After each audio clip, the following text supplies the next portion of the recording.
secara genetik Asia Tenggara itu susah untuk berkompet dengan orang-orang yang Eropa, Middle East, ya kan? Yes. Karena emang genetik kita kecil. Bahkan kalau untuk tahap amatir, itu Asia Tenggara standarnya luar biasa tinggi. Bahkan lebih tinggi daripada Eropa, Australia, Afrika lebih tinggi. Oke, berarti perkembangan FBB di Indonesia emang sekarang lagi rame-ramenya ya. Tapi ya kedepannya ya bakalan ada jenjangnya nggak sih? Bakal ada jenjang dong, pasti ada jenjang. Jangan lupa, kita di Indonesia itu jumlah penduduknya nomor 4 di dunia. Para promotor IFBB mau dong ke sini.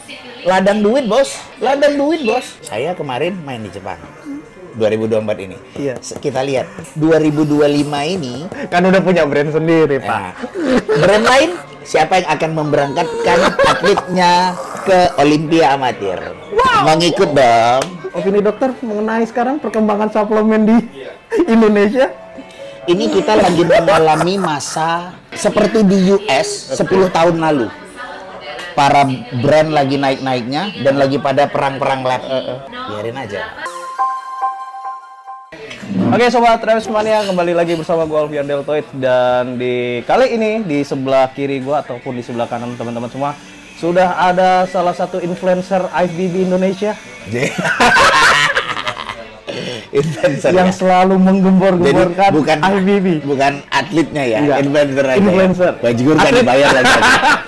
Tapi juga atlet juga guys, yang baru saja mendapatkan gold medal di Olimpiade Amatir Olimpiade Amatir Jepang 2024 main fisik novice. Men Fisik Novice. Oke, congratulations dulu. Terima kasih. Terima kasih. Oke, Cok. Dok, gini Dok. Kita ngobrolin mengenai pertama nih, perkembangan IFBB di Indonesia. Yes. Khususnya main fisik. Nah, ini kan sekarang orang lagi rame, lagi FOMO kan? Banyak yang FOMO kan? Iya juga sih. Gara-gara siapa? Gimana Dok? Pandangan Mas Dimas? Nggak, gini. Sebenarnya menarik sekali. Itu Oke. sebenarnya kita mulai itu kan, saya mulai concern ke sana kan gara-gara saya ketertarikan saya pribadi sebenarnya. Betul. Bahwa ternyata ada suatu afiliasi yang disorot dunia, ajangnya jelas dan punya puncak. Oke. Itu kan menarik banget. Oke. Untuk kita menuju puncak itu kita butuh suatu step. Nah, sampai menuju puncaknya yang Bener-bener udah kiblatnya si Kiblatnya bodybuilding bodybuilding. fitness ya ke sana. dia ke sana. Olympia. Olympia. Mr. Olympia weekend kalau Oke. istilahnya. And then Mimpi-mimpinya sih ya bisa ke sana, tapi ya baru sekedar mimpi dong. Makanya tapi untuk mewujudkan itu kan kita butuh proses. betul. Kita coba ikut tandingnya, kita coba ikut regionalnya, kita coba rebut prokarnya. Setelah itu harus ke pro show-nya. Oke. Setelah pro show bisa menang pro show baru dapat kualifikasi Olimpia kan, seperti Mas Isai sama Mas Fuad. Nah, Kak, bentar. Anyway, berarti kan Indonesia ini kita ada bakat, mungkin nih, orang pada bilang secara genetik Asia Tenggara itu susah untuk berkompet dengan orang-orang yang Eropa, Middle East, ya kan? Yes. Karena emang genetik kita kecil, mungil. ya Tapi dengan adanya Isai sama Mas Fuad terbantahkan. Terbantahkan. Jangan salah. Orang banyak bilang Asia Tenggara susah.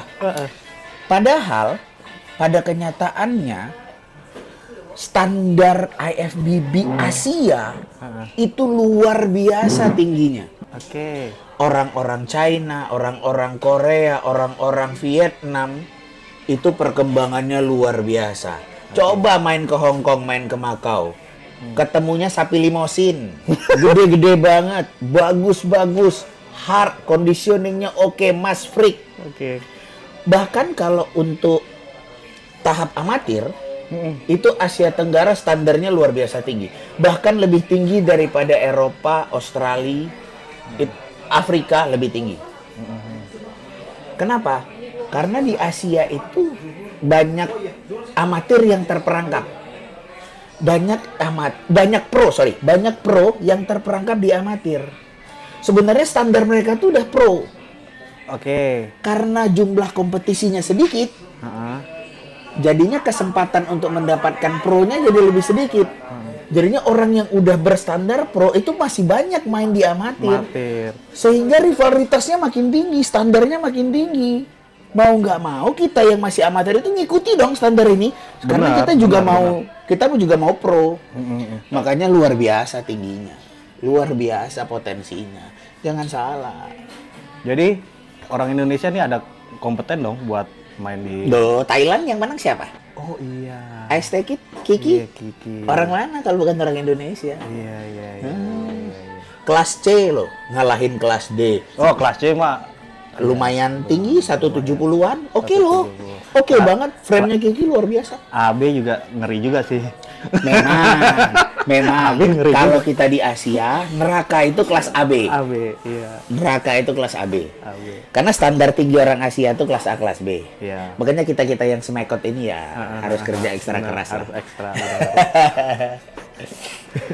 Oke, berarti perkembangan FBB di Indonesia emang sekarang lagi rame-ramenya ya. Tapi ya kedepannya ya bakalan ada jenjangnya nggak sih? Bakal ada jenjang dong. Pasti ada jenjang. Oke. Buktinya 2023 udah ada ajang pencobaan AIC 2023. Oke. Itu masih percobaan.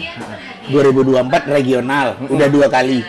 Nggak menutup kemungkinan 2025 udah bakal bisa ada pro qualifier. 2026 mungkin udah bisa ada pro show. Jangan lupa, kita di Indonesia itu jumlah penduduknya nomor 4 di dunia. Iya, nomor 1 itu. Para promotor IFBB mau dong ke sini. Ladang duit, Bos. Hah? Ladang duit, Bos. Bener. Bentar. IBB ini kan kalau menurut gue ya, Dok ya. Kalau misalnya secara finansial aja belum settle, itu kayaknya agak sulit deh. Kecuali kalau misalnya ya mungkin ada bantuan sponsor. Benar. Menurut dokter gimana? Iya, memang demikian. Memang demikian adanya. Memang demikian adanya. Iya, memang benar. Karena memang secara by design-nya, Oke. Mas Pian, bodybuilding ini bukan diciptakan untuk yang ini. Bukan diciptakan untuk orang yang belum settle. Oh, Apalagi betul, sudah betul, mainnya di betul. tahap taraf internasional. Jadi kalau yang belum settle mainnya antar lokal dulu aja ya. Situ dulu.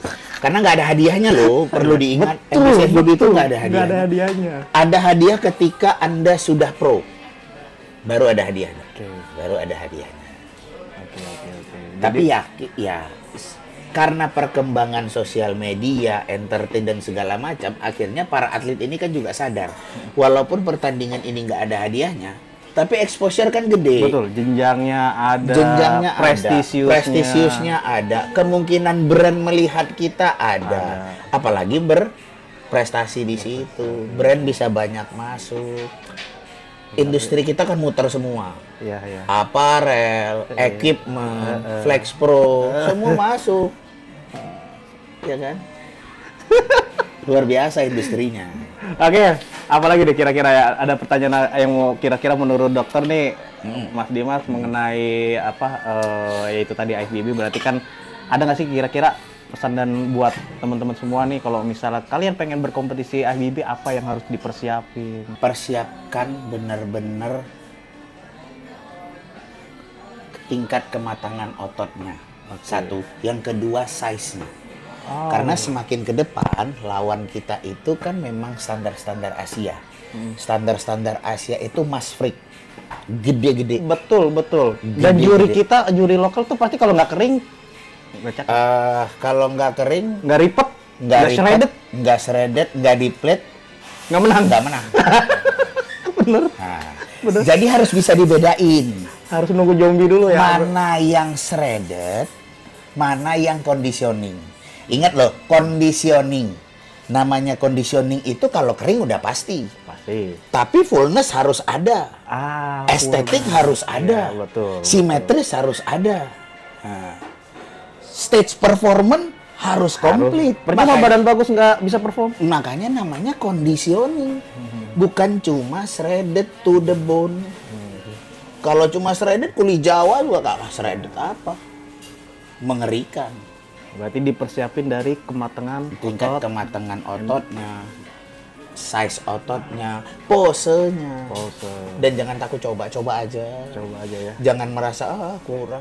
Banyak kok buktinya orang-orang kita main di luar Berarti nggak menutup kemungkinan juga dari suplemen brand-brand lain gitu, bos-bos yang lain gitu kan bakal ngelirik juga ya kalau punya genetik bagus. Sekarang kita taruhan. Ah. Saya kemarin main di Jepang. 2024 ini. Iya. Kita lihat 2025 ini Kan udah punya brand sendiri, Pak. nah, brand lain siapa yang akan memberangkatkan atletnya ke Olimpia Amatir? Wow. Mau ngikut dong. Ya Oke, kan? benar sih. Kita lihat. benar. Ya kan? Karena seru. Tapi banget. brand harus keluar kocek yang lumayan Iya, besar. Oke.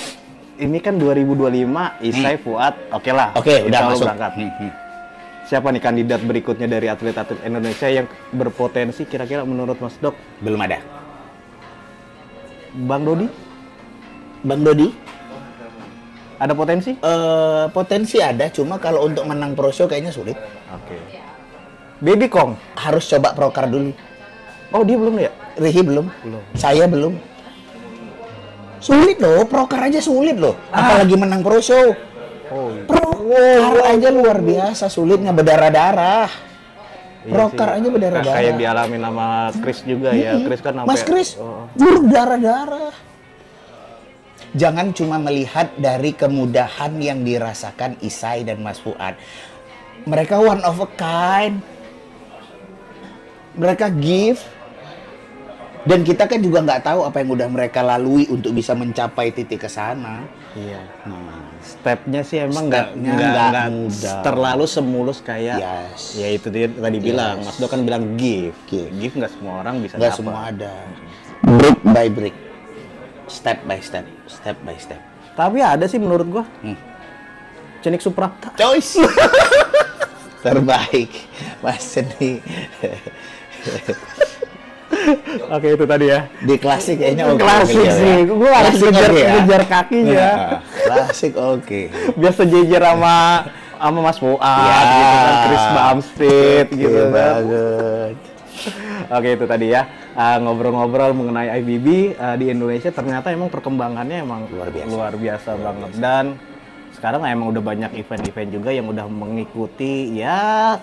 Mungkin secara size sih masih belajar. Secara posing mungkin sudah bisa mengikuti. Itu dulu. Itu dulu. Dan itu juga gue ngeliat orang-orang yang super beginner yang masuk posingnya juga udah wah. 2 tahun lalu, 2-3 tahun lalu saya posting di Instagram pose begitu diajak-ejek. Iya. Lu ngapain sih mau Lu mau nari? ngapain sih mau nari? Mau ngapain? Pose bencong nih. Sekarang pose-pose gitu ngetek saya dong. Iya. Ini salah satunya nih. Mentor yang ngajarin cara tutorial berposing main fisik. Lumayan lah kita ini sama-sama belajar. Mungkin satu lagi boleh kali ya? Boleh. Opini dokter mengenai sekarang perkembangan suplemen di Indonesia? Ini kita lagi mengalami masa Resesi. seperti di US 10 tahun lalu.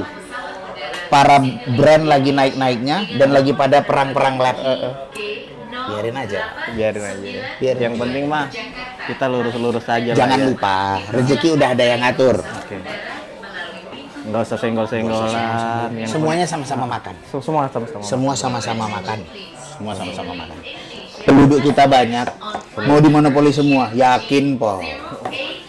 Nah, kalau adem ayem, semuanya kebagian, industrinya nyaman, atmosfernya oke, customernya nyaman, nggak ada drama, roda industrinya putarnya kencang. Percaya deh. Sekarang coba lihat Amerika, kurang berkembang apa? Suplemen, peptide, ya, mulai ke klinik HRT, mulai diakui pemerintah, bisa jual AAS semua dan segala macam, prescribe. Tapi susah Mas Dok di Indo mah. Tapi nggak nutup kemungkinan. Iya sih. Karena semuanya dasarnya adalah medis, tuntutan kesehatan. Orang klinik kok diakui negara. Nggak menutup kemungkinan. Sebenarnya agak susah, tapi ya harapannya Yes. ya bisa melegalkan sih ya. Testo legal kok. Legal. Testo legal. Harus ada resep. Iya, testo legal. Saya kan bisa bikin. Oh iya. Sudah DM ya. Coaching online sama Mas Dok. Nanti ada resepnya. Jadi kalau coaching sama saya, itu one man army. One man army. Mau bikin resep bisa. mau lab di Bun bisa. Oke. Nah, mau setting pick week, cycle dan segala macam, one man army. One man. Price list DM. DM. Oke, itu tadi. Thank you banget Mas Dok ya. Thank you. Udah Thank you loh. nyempetin. Kemarin emang pengen interview, pengen ngobrol-ngobrol. Emang ada unek-unek juga sih pengen ngobrolin. Tapi seneng banget loh kita masalah ketemu di sini ya. Iya, Udah lama ya bener. nggak ketemu kita. Udah lama. Semenjak di Padang kita bikin. Iya semenjak guest ente. Semenjak Kalau ente teman-teman menjebak semua saya. pengen lihat guest postnya Mas Dimas itu di event Padang. Jangan lihat di Instagram saya aja, saya ada posting reel saya. Lihat di situ. Jangan lihat yang di Padang di Instagramnya Raps. Itu adalah Tapi emang semua orang itu punya badan iya on dong. off on off. Pasti. Wajar, wajar. Saya bukan influencer, saya atlet. Jadi tidak mungkin seorang atlet itu selalu on perform sepanjang tahun.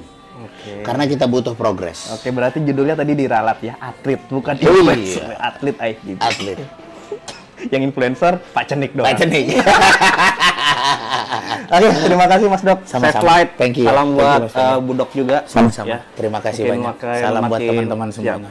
Biar makin rame, makin cool. Dan kita berdoa, berharap ya bakalan ada the next IVB lagi di Indonesia yang bisa membanggakan Indonesia. Pasti. Dok. Jadi nama Indonesia from Indonesia. Wah, gila, gitu. Keren banget. Keren banget. Thank you Mas Dok. Sama-sama. Sehat selalu. Thank you ya. Thank you.